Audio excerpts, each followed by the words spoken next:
संवाद उपनिषद श्रृंखला में आज का विषय संप्रेषण और शब्द भाग 12 है। अहम रुद्रेभिर वसुभिश्चराम्यः मादित्यरूत विश्वदेवैः अहम मित्रावरुणोभा विभर्म्यः मिन्द्राग्नि अहमश्विनोभा। मैं अर्थात त्रिलोक व्यापिनी वाक रुद्र वसु सूर्य एवं विश्व देवों के साथ उनका रूप स्वयं धारण कर उनके लोकों में विचरण करती हूँ। मित्र वरुण इंद्र अग्नि एवं दोनों अश्विनी कुमारों का मैं ही धारण और पोषण करती हूँ। भाव यह है कि जगत की मूल कारण पर ब्रह्म स्वरूपिणी वाक सदा अलिप्त रहकर जगत के निर्माण करने में समर्थ है। शब्द ही किसी भाषा का आधार होता है। शब्द ही विचार, दर्शन और एक राष्ट्र की संस्कृति का प्रतिनिधित्व करता है। वेद इससे भी आगे बढ़कर कहते हैं कि शब्द ही ब्रह्म है और सृष्टि के समान चराचर की परिपालना करता है। सृष्टि की समस्त संरचनाएं ब्रह्म की ही अभिव्यक्ति प्रकटीकरण है। शब्द या एक भाषा एक उच्चरित वाक पदार्थ है जो शरीर में विद्यमान विभिन्न ऊर्जाओं, प्राण तथा अंदर व्याप्त वायु की सक्रियता से उत्पन्न होता है। एक बार बोला गया शब्द न तो बदला जा सकता है और न वापस लिया जा सकता है। हमारे शरीर की भांति शब्द का सृजन भी मनुष्य द्वारा होता है। स्वर और व्यंजन पुरुष और स्त्री शक्तियों के रूप में क्रमशः काम करते हैं। प्रत्येक अक्षर एक बीज मंत्र की भांति है। अभ्यास के द्वारा मंत्र शरीर में फैल जाता है तथा मंत्र की ध्वनि निरंतर अंदर सुनाई देती है। हमारे अस्तित्व के चार धरातल हैं: शरीर, बुद्धि, मन, हृदय तथा आत्मा। एक शब्द के भी चार धरातल हैं: शरीर, अक्षर, ध्वनि तथा विचार। शरीर और शब्द दोनों ही स्थूल हैं। हमारे शरीर के साथ हमारे नाम, जाति, धर्म आदि जुड़े हुए हैं, तो शब्द के साथ भी भाषा, शैली तथा उसके अर्थ जुड़े हैं। विज्ञान और धर्म दोनों की आधार साधना है। दूसरी ओर कामना ही हमारे विचारों, भावनाओं आदि के साथ साथ भाषा शब्दों की आधार है। विभिन्न ध्वनियों के साथ मात्र एक शब्द अनेक अर्थ प्रकट कर सकता है। उच्चारित ध्वनि या भाषा का सबसे महत्वपूर्ण पहलू यह है कि इसका उद्भव शरीर के नाभि केंद्र या शोर चक्र से होता है। जब यह कंठ तक पहुंचती है तो वहां ए स्वर से मिलकर वर्णमाला का एक वर्ण या अक्षर बन जाता है। वैसे हमारे शरीर का निर्माण भी नाभि केंद्र से ही होता है। गर्भस्थ बालक जो कुछ सीखता है वह इस केंद्र के माध्यम से ही सीखता है। मुक्ति की ओर यात्रा में समस्त ध्वनियों का परिष्कार यही होता है तथा वे यहीं समाहित होती हैं। यद्यपि सभी ध्वनियां तो नाभि तक पहुंचती हैं, किंतु आवश्यक नहीं है कि सभी वर्ण भी पहुंचे, क्योंकि उनका सृजन बुद्धि करती है और ध्वनि तरंगों की निरंतरता के अनुसार वे मस्तिष्क में पहुंचती हैं। हमारा ध्यान शब्दों और उनके अर्थों पर ही जाता है, न कि ध्वनियों की ओर। शरीर के अंदर ध्वनियों की गतिशीलता तथा स्पंदनों की शक्ति को समझने के लिए अनेक प्रयोग और अभ्यास किए जाते हैं।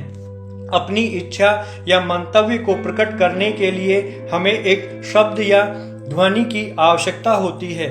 प्रत्येक इच्छा का कोई कारण अवश्य होता है, जो या तो पिछले कर्मों का संयोग अथवा कोई संबंध होता है जो व्यक्ति को कर्म की उत्प्रेरणा करता है। यह कर्म उसके मन का संकल्प होता है, न कि आत्मा का। यही संकल्प अथवा उद्देश्य ही शरीर के अंदर उत्पन्न होने वाली ध्वनि का आधार है। इस ध्वनि की लय, तान तथा भावना आदि ही इसके प्रतिबिंबन है। यद्यपि व्यक्ति अपनी आत्मा के बारे में अनभिज्ञ रहता है, किंतु उसका मन उसकी खिड़की बन जाता है। ध्वनि के चार धरातल हैं: संकल्प परा है तो अनाहत अथवा अव्यय पुरुष के निकट सदृश्य है। इस धरातल तक पहुंचने के लिए मंत्रों का प्रयोग किया जाता है।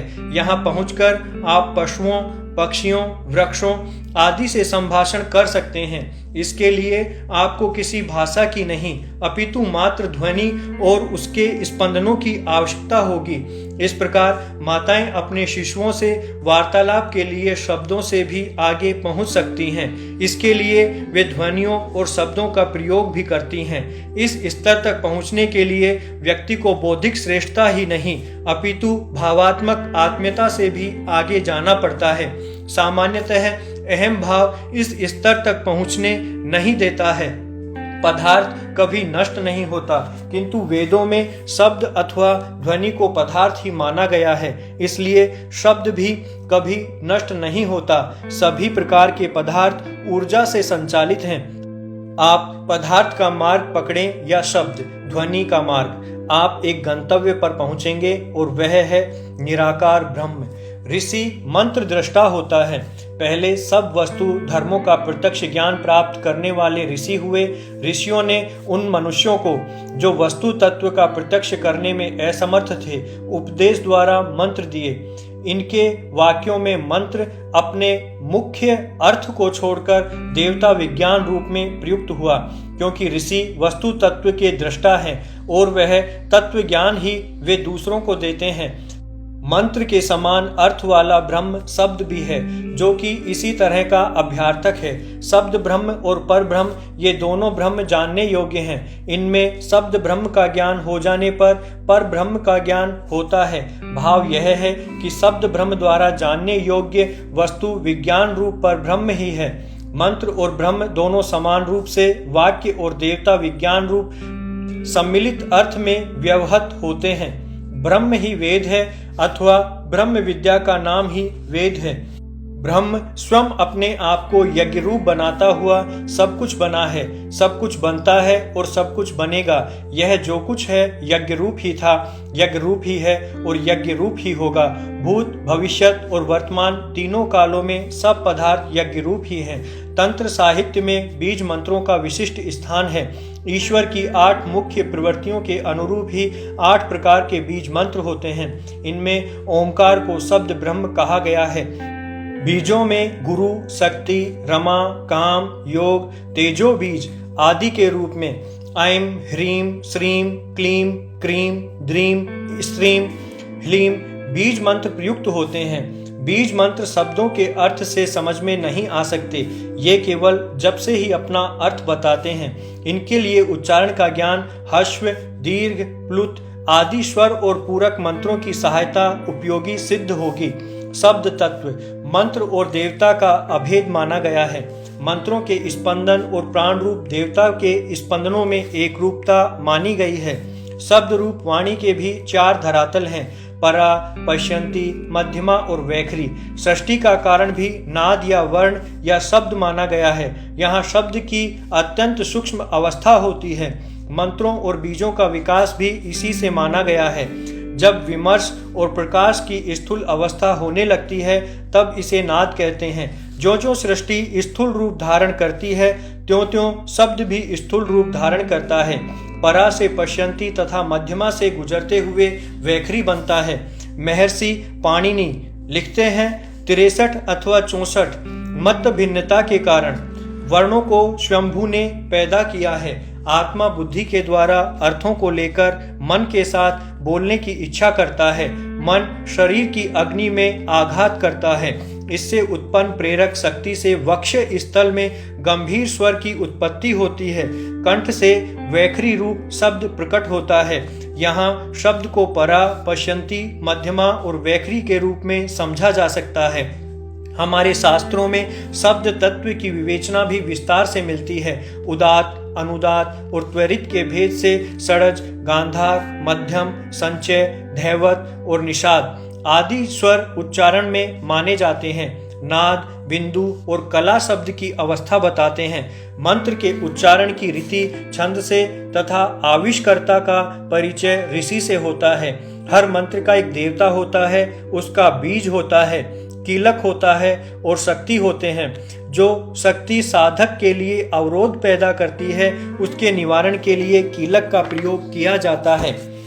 मंत्र द्वारा शक्ति का संचार होता है। अनेक प्रयोग इसको सिद्ध कर चुके हैं। मंत्र को अर्थ के साथ भावपूर्वक देखना, भाव में धारण करना, संकलित करना ही विकास का मार्ग खोलता है। जप में अभ्यास पूर्वक वाचिक से उपांशु और आगे मानस में प्रवेश करना तो उचित है ही, इसके साथ ही सात्विक भावों के साथ लक्ष्य को चित्रित करना भी आवश्यक है। मैं स्वस्थ हो रहा हूँ, मैं आत्मिक स्वरूप तक पहुँच रहा हूँ, आत्मिक अनुशासन बढ़ा रहा हूँ आदि लक्षित भाव साथ चलने चाहिए।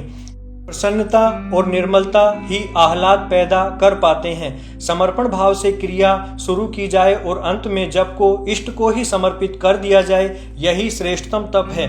यदि इसके बदले कुछ पाने की इच्छा नहीं रहे तो यह बंधन कारक नहीं होता, अपितु बंध को काटता है। इष्ट को साधक की पात्रता मालूम है, वह बिना मांगे कुछ अधिक भी दे सकता है।